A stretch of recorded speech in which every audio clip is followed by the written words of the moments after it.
It's time for Week 2 overreactions. We'll tell you which players from Week 1 you should buy into and which ones you shouldn't. And with Marlon Mack out, is it Jonathan Taylor or is it Nyheim Hines? We'll talk about running backs as well. Welcome to the Week 2 edition of the Footballguys Daily Fantasy Power Grid, presented by DraftKings. Thank you for being with us. We are going to start our show where we always do. John Lee is going to guide us on a mystical journey through the Vegas lines. John, start with those lines. What are they telling you this week? We got some high-scoring teams this week. 5 3-star rated team totals on the upper end. The Dallas Cowboys, Baltimore Ravens, Tampa Bay, Kansas City, and Green Bay, all above 28 points of an implied team total this week. There are 3 games I think that are really interesting. I'm sure we're going to talk a lot about them. That Dallas-Atlanta game should be a shootout. We saw Atlanta last week against Seattle. There's no defense there. Going back and forth, I think Matt Ryan had 400-plus yards. Baltimore and Houston, nobody's stopping Lamar Jackson right now. Be really interesting to see what happens there. Houston gets back-to-back tough games against arguably the two best teams in the NFL with Baltimore and Kansas City. And then just beneath that 50-point threshold, another possible game stack, Green Bay with Aaron Rodgers red hot going after Davante Adams up against Detroit and their offense. We'll talk about where you might be able to exploit that. So a lot of nice games to target this week based on the early Vegas odds. Yeah, we've got a lot of injuries this week as well that will impact some of the options you have. Quarterback is not one of those positions where we're seeing much turnover, but we'll talk more about injuries at other positions. Devin, I want to hear from you about some quarterbacks. You do our roster percentages. You may be seeing some early popular picks here in your projections. Tell us what quarterbacks are in play this week. Yeah, I think Kyler Murray is going to be the most popular, but I don't know if I love it. I think that somewhat surprising, Washington looked a little bit better than I think most of us thought last week, going up against a Philadelphia team that they started off a little bit weak, but they shut them down in the second half. So Kyler Murray, 6,100 is a good price, but I don't know that we need to go down there. I'm looking at potentially I have a top play and then sort of a under-the-radar play, and I'm going back to Lamar Jackson. Going up against Houston, we'll talk about running backs in a second, but I think there are a number of running back options that allow you to save some salary this week. We saw what Houston was not able to do, and that I think they only touched Mahomes 3 times last week. Their pass rush outside of J.J. Watt is borderline terrible. So I think Jackson is in the best spot. He's 8,200, a little expensive, but he's the guy that I'm looking at. And then I think an under-the-radar play this week, I'm going back to, you know what, I'll save it, and I'll come back and I'll let the other guys mention some names. Sure. And a lot of times we talk about DraftKings prices at first, but we do want to try to cover FanDuel as well. Jackson, I think, is even a steeper price over at FanDuel at $9,500. But it's hard to disagree with him being a strong play if you've got enough value elsewhere. Phil, tell me about your quarterback picks this week. Yeah, I'll agree on Lamar Jackson. He would have had a much bigger game if Cleveland would have kept it competitive at all.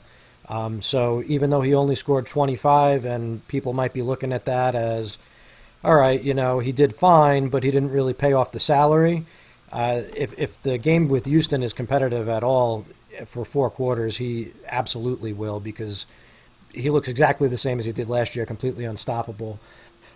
Just to piggyback on the Kyler Murray thing, I do think that he'll be the chalkiest quarterback this week, probably the top rostered guy. I think it might be warranted. Sometimes a bad price is just a bad price. And how on earth did his price come down after that 49ers game? He orchestrated, he just knocked them off. He looked intelligent as a passer, career high in rush attempts, 91 rush yards, instant chemistry with DeAndre Hopkins.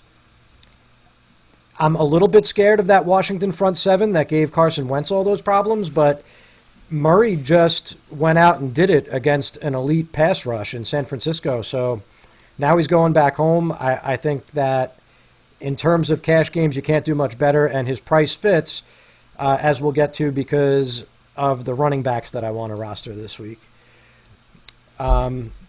Just going a little bit further down the board, I'll switch into GPP mode. And John mentioned the Tampa Bay Bucks have an implied team total nearly 29 points. And Tom Brady is 6,200 this week.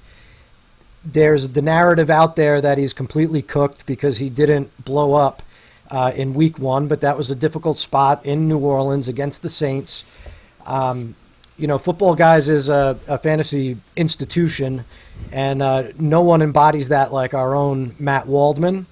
And Matt writes a top 10 article each week that goes out on Mondays where he breaks down film. And first of all, if you're not reading it, absolutely do. You'll learn a lot about football. But when Matt Waldman says that Tampa Bay is on the verge of putting it all together on offense, I'm listening. So he saw a lot that he liked. There's not a better defense to get right against than the Carolina Panthers. Good Lord, are they bad? And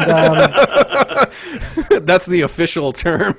Yeah, and when you want to talk about GPPs, Chris Godwin is trending towards out as of right now. He's in the concussion protocol. Yeah. He got there on Wednesday. Dr. Jean said to us privately that he'd be surprised if he suits up. And that leaves Brady's stacking options really cheap.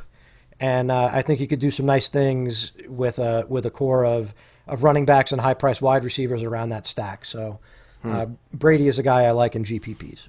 Yeah, and just as a small correction, he's 6,500 on DraftKings this week, but still very good value there. John, talk to me about quarterbacks. Yeah, no worries. Yeah, I'll start off by backing up the Brady pick. He's a guy that, at least by my metrics, Devin hates this. At the moment, he comes up as being too low rostered for the upside that he has based on just the implied statistics on Vegas totals. So, like that call, I think it's very astute. In terms of cash games, I got to go back to Kyler Murray and say that he's a guy that will be. It's either him or Dak Prescott in my cash games this week at quarterback. I mean, the Arizona Cardinals ran 78 plays last week, which was good enough for second in the NFL. I think Buffalo actually ran more, 81. But we knew this coming into the season. We said, I think we even mentioned actually, I might have brought it up last week on the Power Grid, come to think of it, about how quickly this offense was running. And sure enough, they delivered with 78 plays. Kyler Murray throwing 40 passes against the Niners. There's no reason to think that they slow down this week against Washington. A little bit of trepidation against that Washington front seven, but behind that, I suspect that not suspect. We saw last week they can be beaten, and let's not forget that the Philadelphia Eagles were pretty banged up front. So I'm not sure that Washington's going to be that dominant. We'll see heading into the weekend. And if you don't want to go that way, certainly you can spend a few $100 more. Go with Dak Prescott against Atlanta. We saw last week Russell Wilson had a heck of a week going up against them. And Prescott would have thrown for 300 yards if not for that ticky-tacky pass interference call at the end of that game. This team is all about scoring this year. I'm not so sure they can do a whole lot on defense. We'll see what this week brings. But I suspect that Dak Prescott is a really safe play this week. Dallas has the highest implied team total on the entire main slate. So from that end, I like them quite a bit in cash games. I think in GPPs, I'll throw out one name. I've got a few other folks listed, but the name that I have here is Ben Roethlisberger. I thought he looked really good for a guy who hasn't played in a year, going up against Denver. Denver traditionally has a pretty good secondary. Didn't see it last week, and I think that this is a situation where we know they got some questions in the backfield. James Conner did practice today, if I'm not mistaken. But how much are they going to use him? How are they going to go about that? And I think that Ben Roethlisberger could be teamed up with a guy like Deontay Johnson. We'll talk a little bit about him later, and he's probably too cheap. And I think that Juju is another guy who last week looked really good but didn't deliver in terms of fantasy points. So for GPPs, he's a guy I like as well. So I'll stop there with Big Ben and GPPs. And the Broncos sent their top cornerback to IR this week, losing A.J. Boye. So that could work out. Devin, it sounded like you had another guy, a deeper guy. What do you think? I'm surprised no one said Josh Allen going up against Miami. We saw what Cam Newton was able to do and just run all over this defense. Their corners are good. We talked a little bit about them last week, but it didn't look like they can stop a mobile quarterback to save their life. Going down just a little bit, I think Daniel Jones against Chicago could be an interesting play. I know that the Giants didn't look that great last week, but the Bears, I'm not sold on them yet. I think that they still have some weak points in their secondary, and this is a Giants team that should see a little bit of relief compared to the Steelers defense that they faced last week. Jones threw for 279 and 2. I think he still has upside, and he has rushing upside as well. He could get to 300 and potentially run in a touchdown. At just under 1% rostered, I think he's a good play at 5,800 this week. Nice. Hey, use those YouTube comments to tell us about your sneaky stack that you want to use in a large field GPP. We're kind of curious which quarterbacks and receivers you're pairing together there to, find some differentiation a little bit. I'm surprised Phil's not saying Jimmy Garoppolo again. 5,700 against the Jets. It's not. Well, there's no upside, like I told you. It depends on if Kittle plays. That's a big question mark. Listen, Jimmy Garoppolo was always a GPP play. That's why I brought him up, because he does have a ceiling. You said he was your favorite cash game play. No, I said he was a GPP play. John liked him in cash. I agreed that I would do it, but let the record show that I endorsed him in GPPs. I stand by it. What happened? Phil, you're new here, right? Why are you even talking to this guy?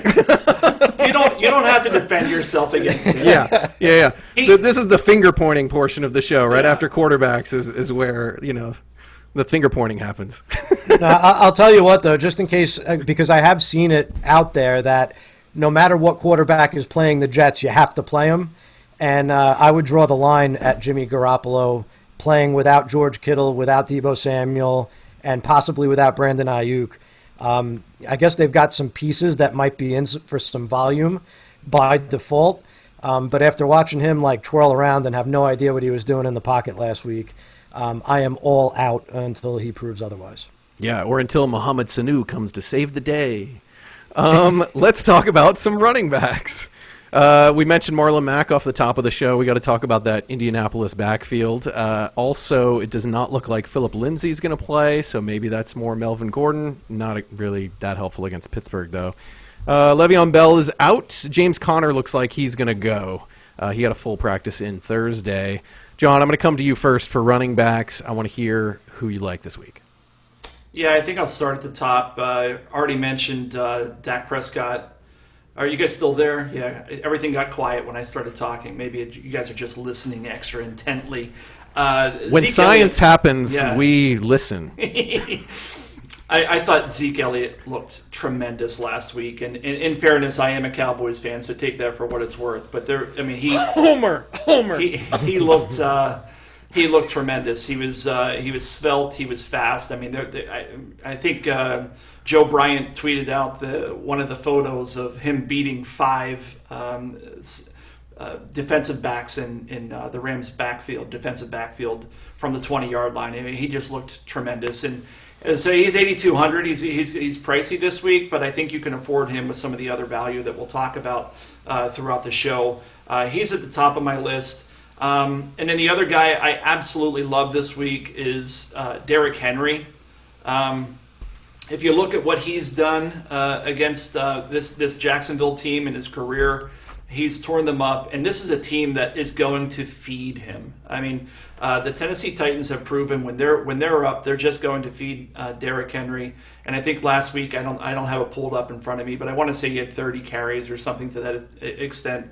and he's going to do it again this week at 7,900. I'm more than happy to pay up for him, and at present I can't understand how he's projected to be on something like only 20% of rosters.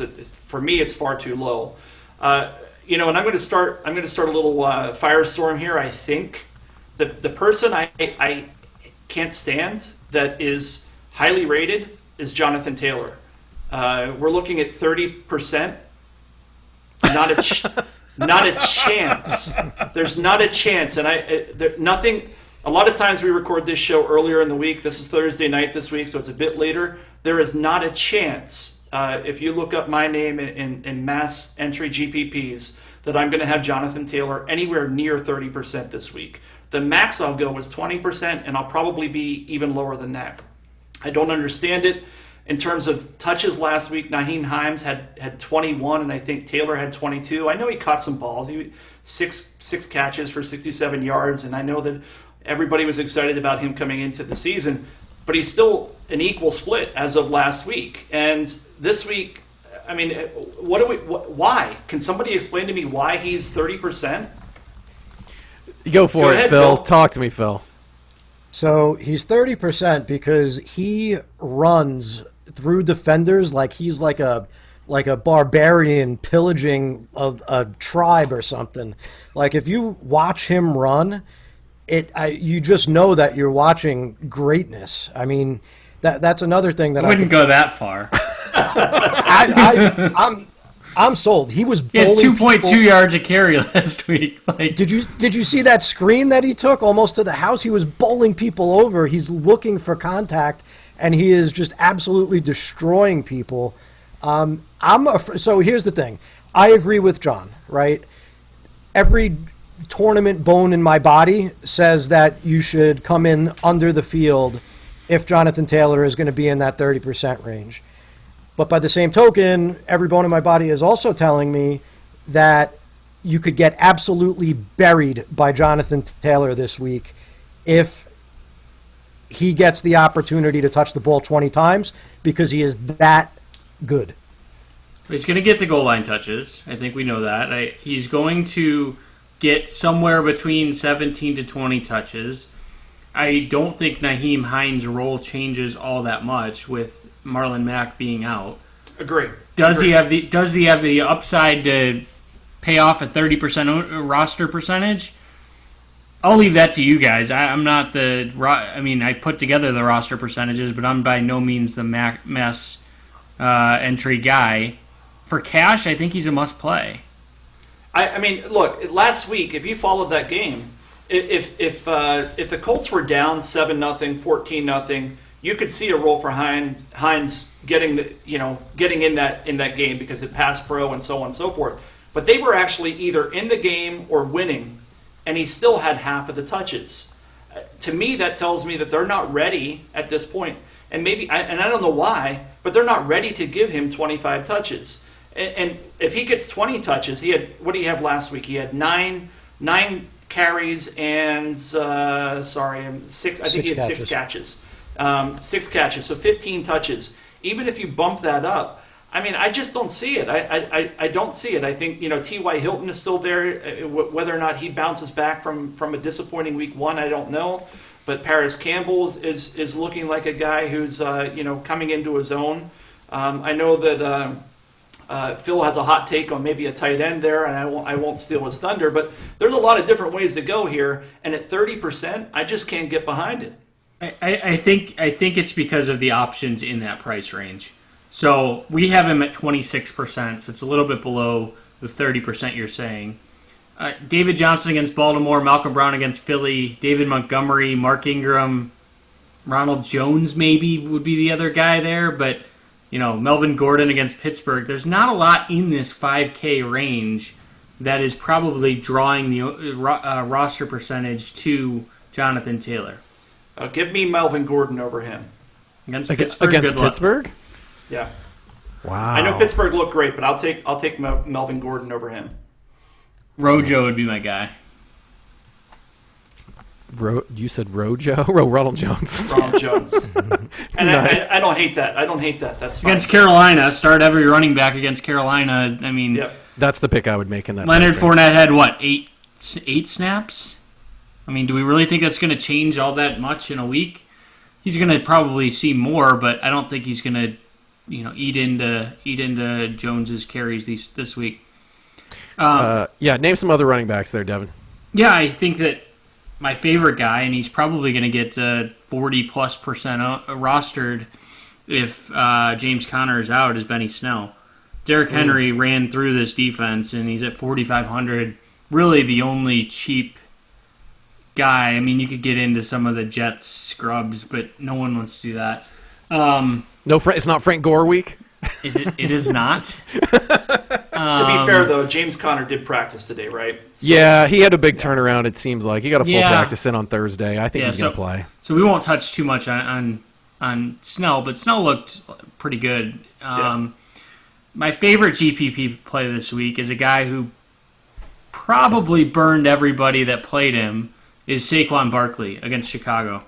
And Adrian Peterson ran for 6.6 yards per carry against this Bears defense. Saquon Barkley had 22 carries for -7 yards last week and looked horrendous. So, I'm exaggerating just a little bit, but not that far off. I think he had 14 carries for -1 yard at one point. So Barkley's a guy that will bounce back. He's going to be people are going to be off of him because of that awful performance, but I wouldn't panic. I think that, in terms of upside, he is just as much upside as just about anybody on this slate. I think that's a good version of don't overreact to week one. That's one week. He's an elite player. Stick with him here in week two.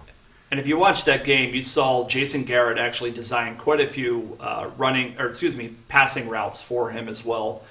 He lined up in the slot and out wide quite a bit. So I look for him to continue to bounce back. I love that call, Devin. He's one of the guys I called out in my GPPs as well. The name we haven't mentioned, and we almost always mention in the running back section, is Christian McCaffrey. Why aren't we mentioning Christian McCaffrey? Tampa Bay? Yep. Tough matchup against Tampa Bay. They were number one against the run last year. And even last week, I know Alvin Kamara had a decent week, but if you really watched that game, Kamara had difficult time finding space against that front seven in Tampa Bay. They're stout. He got into the end zone a couple times, which ultimately saved his fantasy day. But I think CMC, when you're paying $10K for him, it's tough to justify it against the number one run defense in the league. From my perspective, I think currently I've got him in about 12% of my GPP lineups, and I think that's about as high as I want to go this week. So McCaffrey had 68 yards on 38 carries last year in their two matchups. So it's a hard pass for me. Yeah. What about his receiving in those games, though? Even then, it's. Are you really paying $10K for a receiver? I think from a game theory perspective, I think that if you're playing Saquon Barkley at less than usual ownership, I think you have to consider McCaffrey. He's too good. I'll take the 1,600 savings. I think he's about where he's supposed to be right now. Yeah, 12%'s high. I think 10 to 15% is where he should go off. If he's higher than that, fade him. If he's lower than that, go over it. Yeah, there's some good game theory for you. Are we playing Clyde Edwards-Helaire against the Chargers? A little bit. I'll have him, as of now, I have him under the field. I think he's a fade candidate. Yeah. I just don't think their passing is going to come as quickly as people think. He had one target last week. Yeah. I mean, another guy who we thought was going to get targeted more is Austin Eckler, and he didn't really show up the way people were expecting either. It sounds like people aren't too hot on him right now. Yeah, he's an interesting scenario, right? Because, people were ready to... I mean, the entire Los Angeles Chargers offense, people were ready to mail it in there. And maybe they should be. I mean, Tyrod didn't look great last week. Keenan certainly didn't deliver. I think the only person that really looked remotely good was Hunter Henry. Mm-hmm. But I mean, is Josh Kelly going to continue to do the red zone vulturing? Because if he is, then I think, you're probably right. Austin Eckler is not a guy that you want to be paying close to $7K for. But as it currently stands, I think this is one of those scenarios where maybe taking a chance in week 2 that what you saw in week 1 wasn't real might be worth it, especially if Eckler goes off at less than 5% of rosters. From a game strategy perspective, it probably makes sense to go above that, especially when you consider our current projections for him in terms of what his upside might be. Yeah, and he's going against Kansas City. There's a game script there. They fall behind 21-0, and he's just getting dump-offs all game. And Josh Kelly's not doing that, right? Right. Yeah, not to mention David Johnson looked rejuvenated against that Kansas City defense, and they were terrible stopping the run last year. Big concern for the LA Chargers is Mike Pouncey, their starting center, All-Pro. He had hip surgery, and he's now out for the season. I wasn't in love with that offense in the first place, and losing your starting center is never a good thing. Yeah, that's a good point. All right, be sure to hit subscribe, hit the little bell so you get notifications when we post new videos. We've got a bunch of different kinds of content on this channel. Thanks for sticking with us and checking it out. Let's talk about wide receivers. Phil, we're going to come to you first, but before I do that, we're going to talk about some of the injuries. It does not look like Chris Godwin's going to go this week with a concussion. We'll keep an eye on his situation. A.J. Brown didn't practice on Thursday. It looks like he's probably out with a knee injury. We're keeping an eye on Davante Parker a little bit. He had limited practice on Thursday. Kenny Golladay missed last week and looks like he'll probably miss again this week. Cortland Sutton, he might get back this week, but we're keeping an eye on him, and that's about it. Lions corners are a disaster. Oh, are they totally banged up? Desmond Trufant, Jeff Okudah, and Justin Coleman are all looking like they're out this week. Nice. I mean, not nice, but good for fantasy. I think Okudah is back at full practice, so if any of them have a chance, it's Okudah, but that's still going to be a rookie making his first NFL start. Good luck against Davante Adams. Right. Yeah, this should be a field day for Green Bay. Excellent segue if I'm up first on wide receivers. Do it. To Davante Adams. If I'm making cash game lineups, that is probably one of the first names that I'm clicking on for the reasons that Devin just mentioned. We're gonna see him. He's getting like running back volume. It looked even crazier than what Mike Thomas was seeing last year. Rodgers is locked in on him. He looks good. Detroit can't stop it. So for cash games, he would be my top pick. When we get into tournaments, there's a bunch of guys that I like, and I'm going to try to be pretty quick. But John mentioned T.Y. Hilton and the possibility of a bounce back.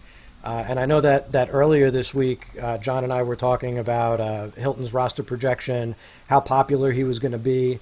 I'm seeing it that I think people are going to be a little bit leery of rostering so many Colts. And if they're eager to play Jonathan Taylor and they're eager to play Paris Campbell at 4,500, I wonder if T.Y. Hilton is the odd man out. And he still saw 9 targets last week. His game would have looked a lot better if not for 2 uncharacteristic drops at the end. So I see him as leverage on pretty much all of the popular Colts, even Naheem Hines if you want to throw him in there. And he's a guy that I'm definitely looking at. I'll be well above the field on him. And then since I kind of gave you one for cash, one for leverage, I'm going to give you my 1% special. And that is Quintez Cephus in GPPs. So as of this writing, Kenny Golladay has not practiced. He's trending towards inactive again.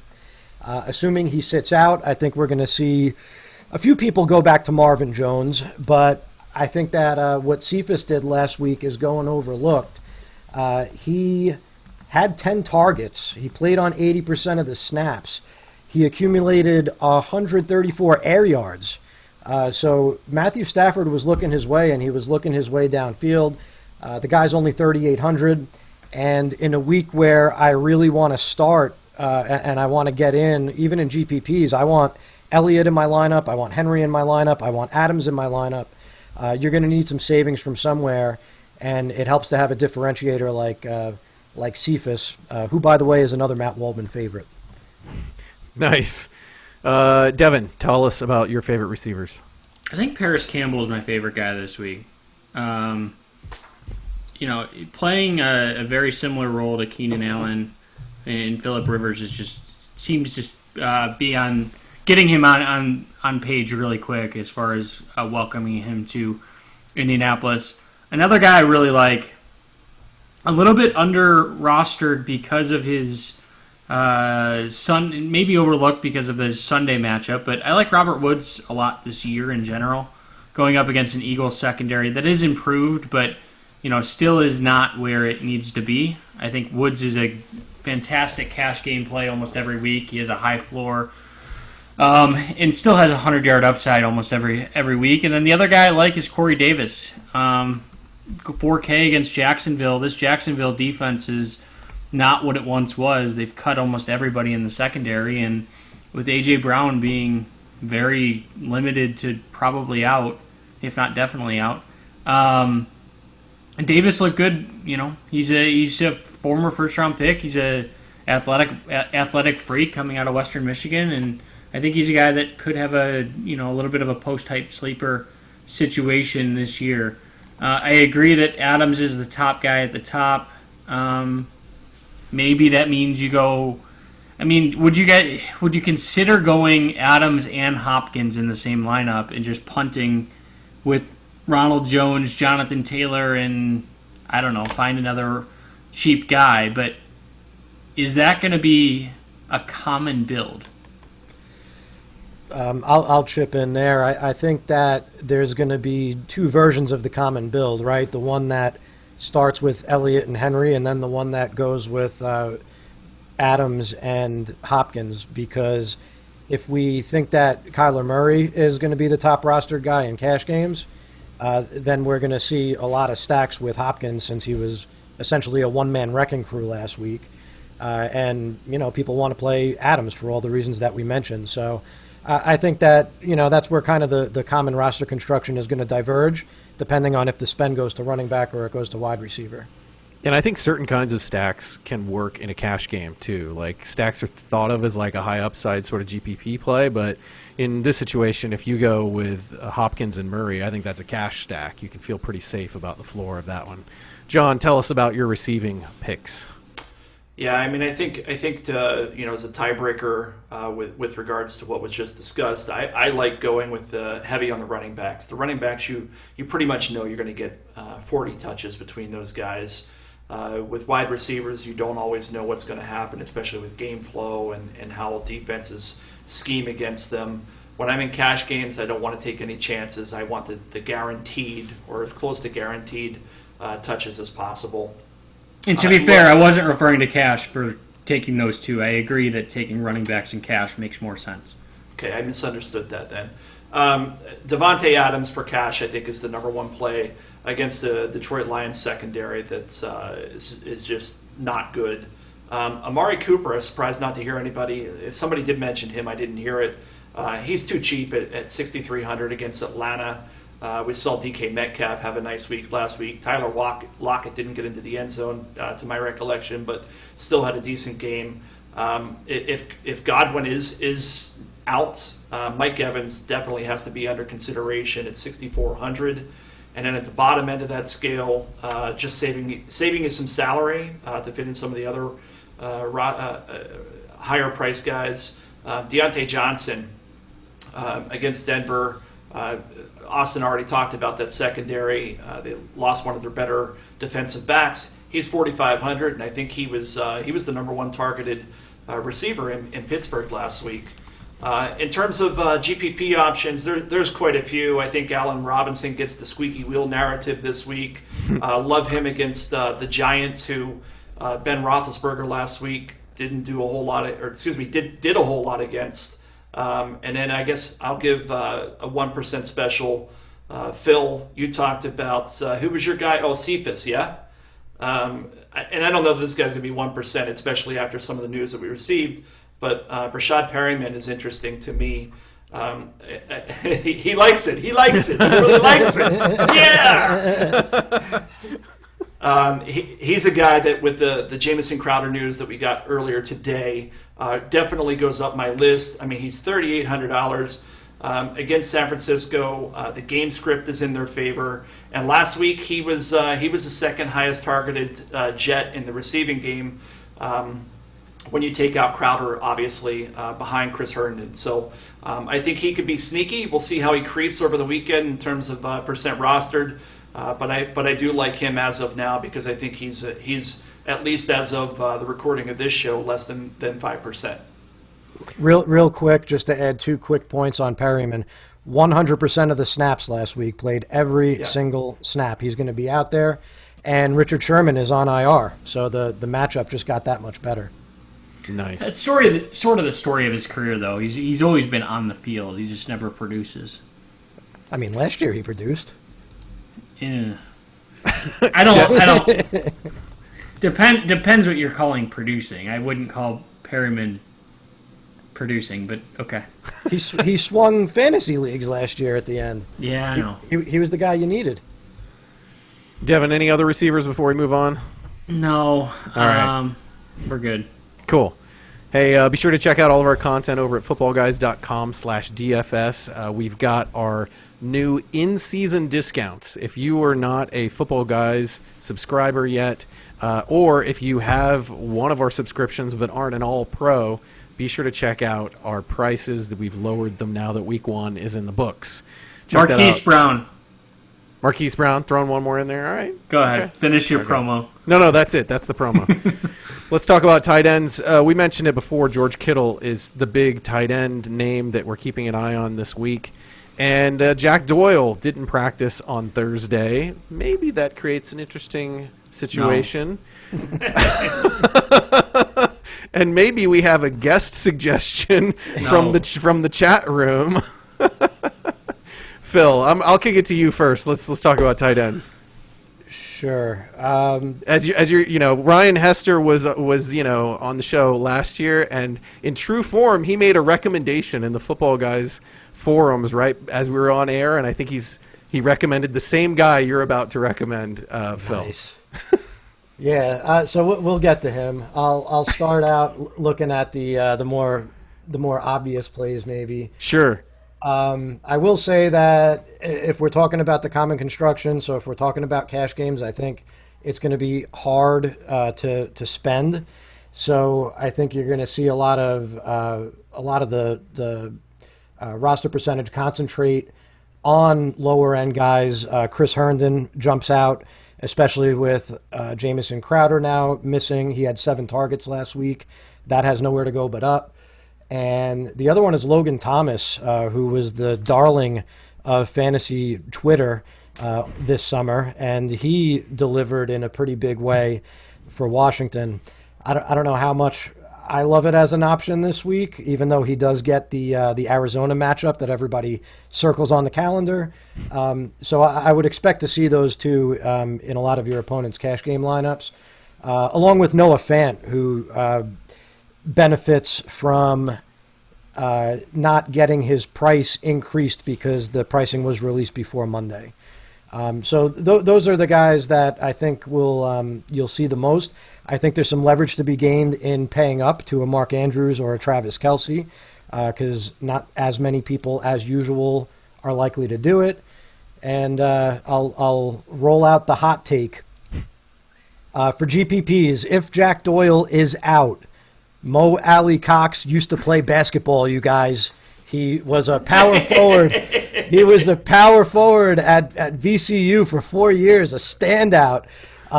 Crazy catch radius. He trucks people as a blocker.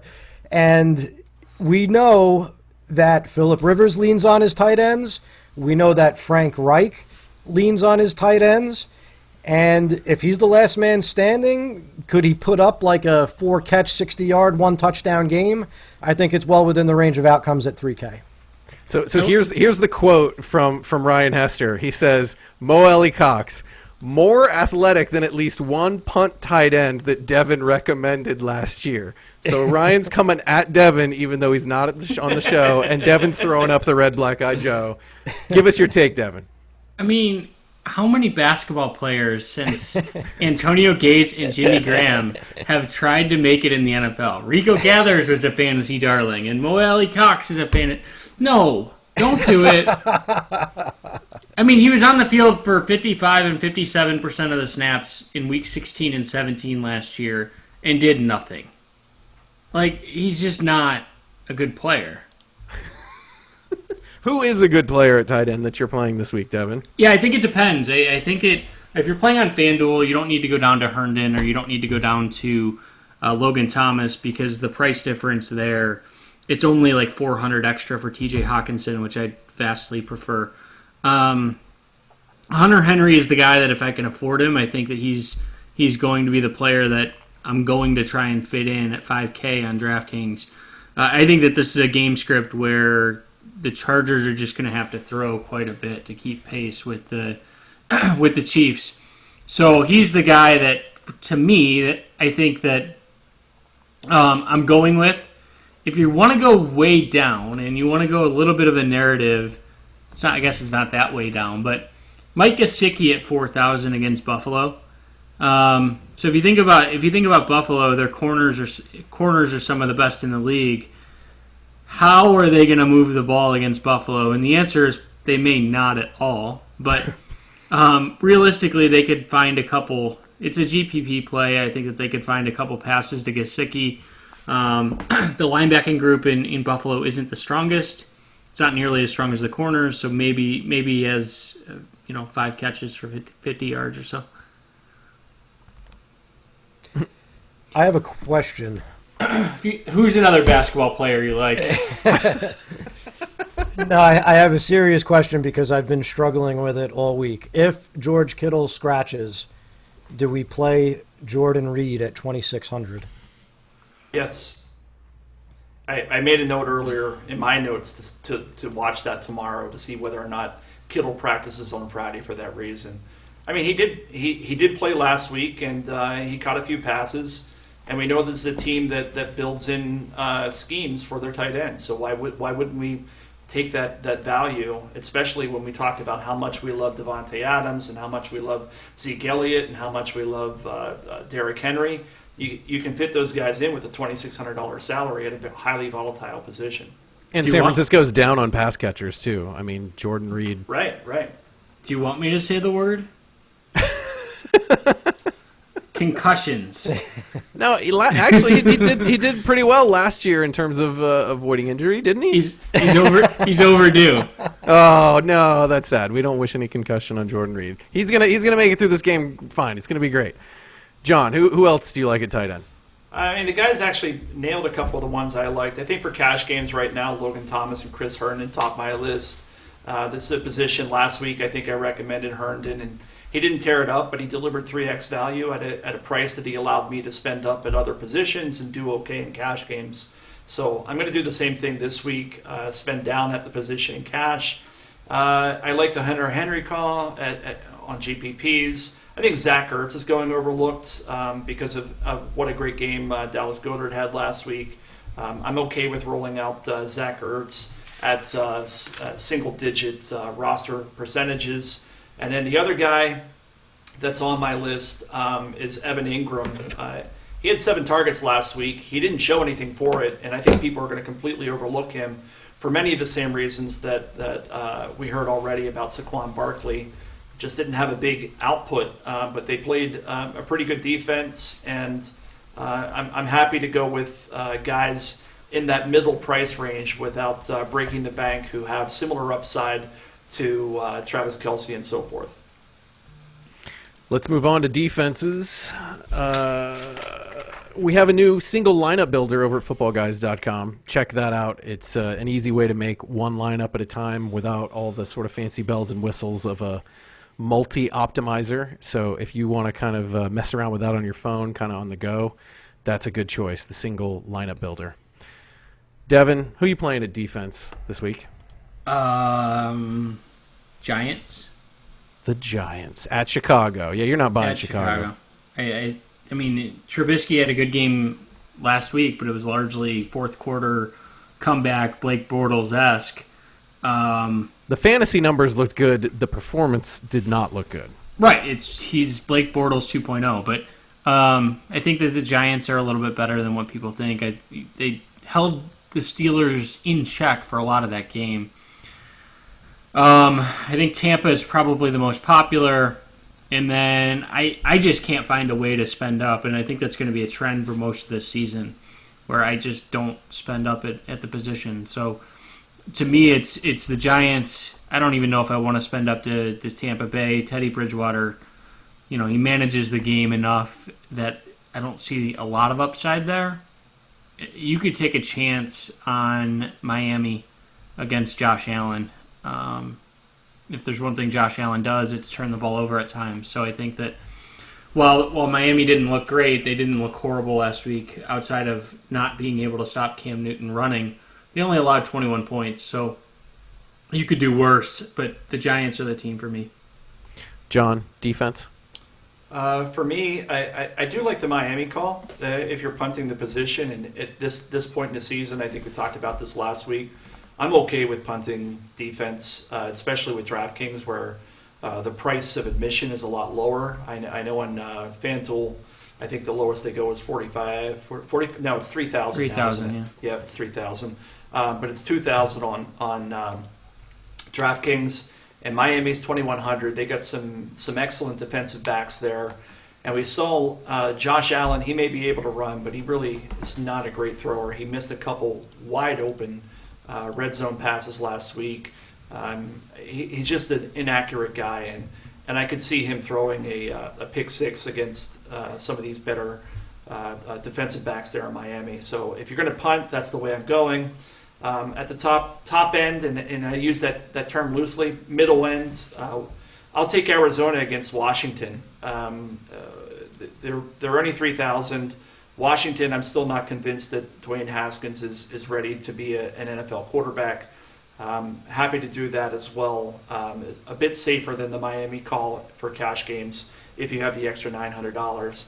In terms of GPP candidates, I don't want to add fuel to the fire, but I do think you can go with the Jets this week at stone cold minimum against Jimmy Garoppolo and the lack of weapons he has there. I'm entirely okay with that at 2,000 because it allows you, again, typically what we like to do is to these highly volatile positions like tight end and defense and GPPs, you can take a chance on them to save some cash and spend up at other positions that aren't so highly volatile to build upside into your roster and uniqueness, which is something I think I'm going to close out the show with today. Nice. Let's see. Phil, did we come to you for defenses yet? I don't think we did. No, not yet. I'll pretty much echo what the guy said, that the defenses that I want, I'm not going to be able to afford for the most part. Yeah. So looking towards the middle, I don't mind the Packers at home against Detroit. I think that both teams could score a lot of points in that game, but with the right side of Detroit's offensive line and the Packers' pass rush, I see a path there to a lot of sacks and possibly a pick six turnover in a back and forth potential shootout. Aside from that, I really like John's call on the Jets. They're the ones that seem to fit what I like to do this week. Yeah. That's about it. Yeah. Usually your roster construction dictates kind of what range you pick your defense from, and it sounds like people are going kind of mid to low on defenses per most weeks.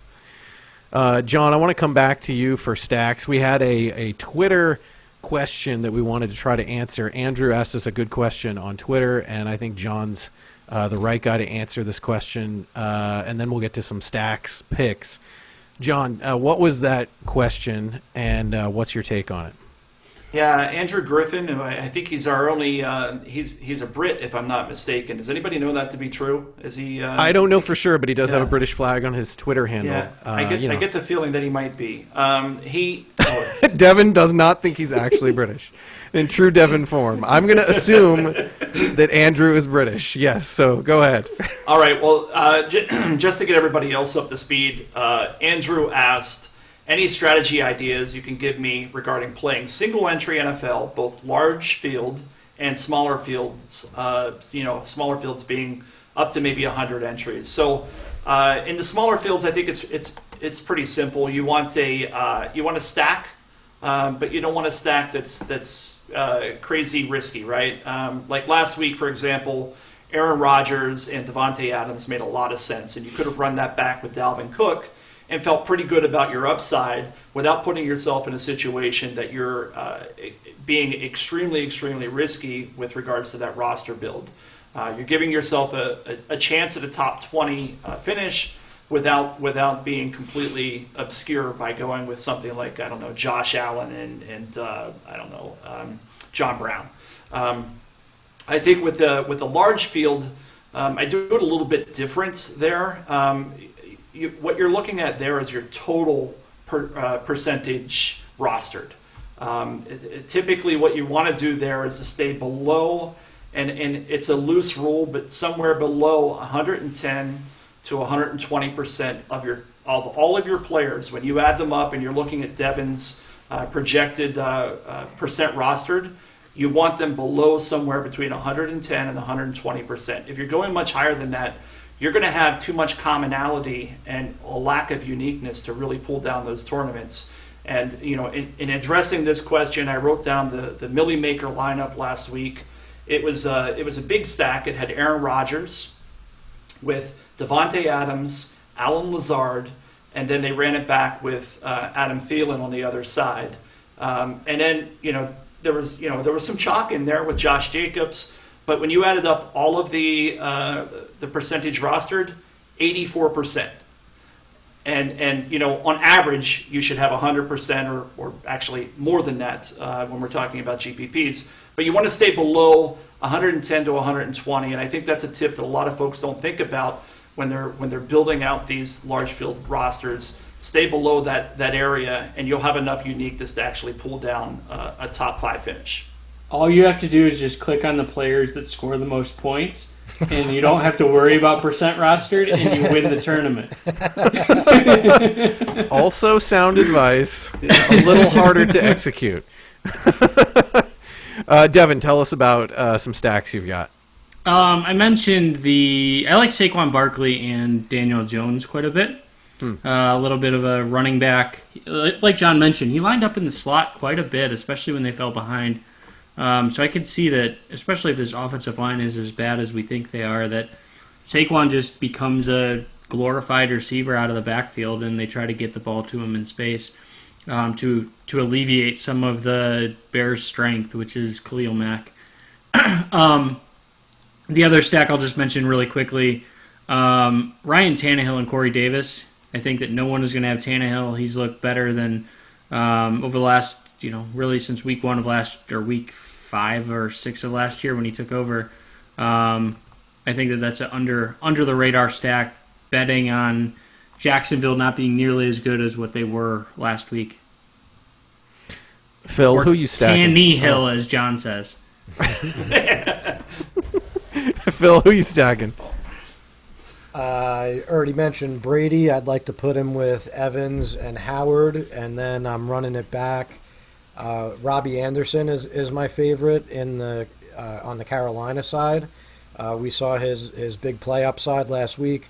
I've been watching it for many years with the Jets, and I think that collectively this summer the fantasy community might have underrated, myself included, by the way, because I was not on Robbie Anderson, but we might have been underrating his history with Matt Rule dating back to when they both were at Temple. He had 8 targets last week, which I did not anticipate, and he was running routes to just about every level of the field. It wasn't just deep shots, so intriguing. The chalk stack, but I'm definitely going to be using it. I love Prescott. I like Michael Gallup, who we haven't mentioned, who's even cheaper than Amari Cooper, and I think if we look at what Seattle was able to do to Atlanta, Gallup plays more of that DK Metcalf role, right, than Amari Cooper does. So I could see that working out, and then you bring that back with Julio on the other side or Ridley. And then for a low-owned stack, I like the idea of Gardner Minshew, who looked pretty incredible last week. I'll take DJ Chark in a game where... DJ Shark, do, do, do, do, do, do, DJ Shark, do, do, do, do, do, do. He said the magic player. Sorry. I could tell Devin completely tuned me out because he wasn't the first one to start that. He wasn't even listening. But yeah, Minshew and Chark, I think that Chark is going to be more involved as Jacksonville faces more pass-heavy game scripts. And then I'd run it back with Derrick Henry under the assumption that Derrick Henry is absolutely going to demolish Jacksonville and put them in that negative game script that requires a lot of passing. John, who you stacking? Yeah, I mean, I like. Now Devin's on it. Yeah, see, Devin was he was busy at the right type of thing. Look, I love that Dallas Atlanta game. I think you can stack that 6 ways to Sunday. You know, a lot of DraftKings runs these 20 entry max $3 tournaments. If you ever want to try mass multi-entry, I think there's a good usage of our multi lineup generator tool. Build a core of that game, and then let the lineup generator do the rest for you and toy around. It's an easy way to kind of get some exposure to some different players and have some upside. For me, I like Matt Ryan. You can pair him up with whatever receivers the lowest rostered. Right now, it's really close between Hayden Hurst and Julio Jones and Calvin Ridley. But if you really want to go off the radar, I think Russell Gage is in play as well in those large field. Oh, you're not going with that? You don't like Russell Gage? No, sorry. That's just me. The bitter Falcons fan in me. You know that I'm in trouble when Austin gives me the red flag. He hasn't given a red flag since 1972. It's true. Yeah. And I'll echo something that I think Devin said earlier. Marquise Brown is a guy that makes a lot of sense in stacks this week with Lamar Jackson, and you can run that back with Will Fuller, who I thought they really used him in a way that I wasn't sure they were going to last week. He had double-digit targets for the first time in a long time in the absence of DeAndre Hopkins. I think there's a lot of upside there, and you could definitely do that with some of the value options we've mentioned throughout the show. Nice. That's going to wrap it up for us. Check out our content over at footballguys.com/DFS. Be sure to check out those in-season discounts that we posted this week if you are not a subscriber yet. We'll be back again next Friday with our Week 3 episode. On behalf of John Lee, Devin Knotts, and Phil Alexander, I'm Austin Lee saying thank you for watching, and thanks for being a football guy. Be sure to check out all of our content over at footballguys.com/DFS by clicking the button in front of Devin's face. And if you'd like to subscribe to our YouTube channel, be sure to press the button that's on Phil's face. And if you want to see our latest video, click that giant box that's in front of John Lee's face.